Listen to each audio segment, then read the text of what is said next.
kwa gazeti tayari ni saa 1:32 sasa hivi. Na tukwambie tubaki hapo hapo mpaka majira saa 4, na kama wewe ni mfanyakazi nataka tusaidiane hapa kidogo, si ndio?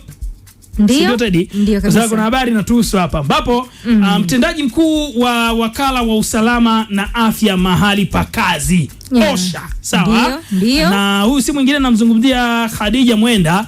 Amesema changamoto za kisaikolojia zinazowakabili wafanyakazi katika maeneo yao ya kazi zinaweza kuwa chanzo cha ajali nyingi kazini. Ni kweli? Hali ambayo imebainika kupitia uchunguzi wa ajali unaofanywa na wakala huo. Sasa ameeleza kuwa kutokana na changamoto hiyo kuwa kubwa, kuna haja ya maeneo yote ya kazi ikiwepo hilo eneo lako, hata wewe mchoma kitumbua pale eneo lako la kazi lolote ile ambalo unajua kabisa hapa mimi huwa na keti kwa ajili ya kufanya biashara zangu pale eneo ya kazi nchini, kuwajengea wafanyakazi katika mifumo imara ya kisaikolojia ili kuongeza usalama kazini, tija na hatima ya kujenga taifa imara.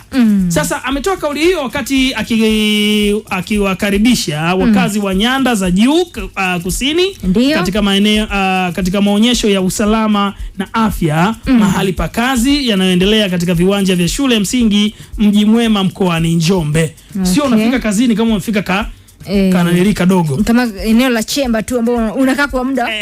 Hata kama ingekuwa ni kukaa kwa muda, ni vizuri sana eneo la kufanya biashara ama eneo lako la kazi likawa salama zaidi kwa ajili ya usalama wako na usalama wa wengine pia. Sasa kwa mfano hao wafanya biashara wanaozungumza, mtu akifikiria kwenda kufanya biashara, anawaza kule ataenda watu watamtukana, watamdhihaki. Kwa hiyo eneo lake la kazi sio salama. Akianza kufikiria tu kwenda kazini, tayari anaanza kupata kigaziko. Mambo yanakuwa ni mengi.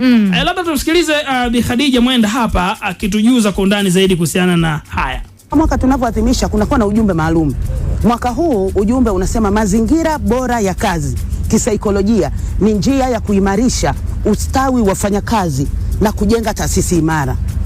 Wote tunajua kabisa kwamba sasa hivi matatizo haya ya kisaikolojia yamekuwa ni makubwa sana, na sisi tunavyofanya ajali zikitokea, tukifanya investigation, tunakuja kuona kwamba kisaikolojia mtu aliathirika kwa namna fulani na ndipo ajali ikatokea. Na tafiti zimefanywa na Shirika la Kazi Duniani na imeonekana kwamba kuna haja ya kuweka msisitizo wa kuwajenga wafanyakazi katika mfumo imara wa kisaikolojia ili kuweza kuwa na taasisi imara.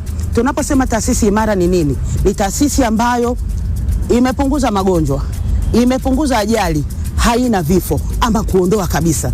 Tunajua kwamba wafanyakazi wanapokuwa imara, basi uchumi wa nchi unakuwa, tija inaongezeka.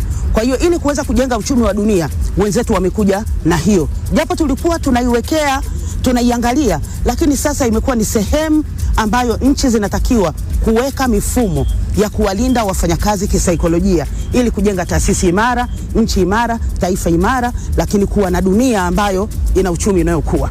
Kwa hiyo hamasishaji ambao sisi tumepanga pamoja na wadau wetu, shirikisho la vyama vya wafanyakazi, chama cha waajiri, Shirika la Kazi Duniani, kwanza ni kufanya maonyesho kama jinsi ambavyo mnaona hapa. Maonyesho haya ni kushowcase namna gani maeneo ya kazi yametengeneza mifumo ya kuwalinda wafanyakazi, lakini vile vile kutoa mafunzo. Tumetoa mafunzo kwa wajasiriamali wa mikoa mbalimbali katika sekta mbalimbali ambao tunajua wajasiriamali wanafanya kazi katika mazingira ambayo hayana mifumo. Kwa hiyo nao tumewapa mafunzo ili waweze kujilinda na kujenga taasisi zao binafsi ambazo ni imara.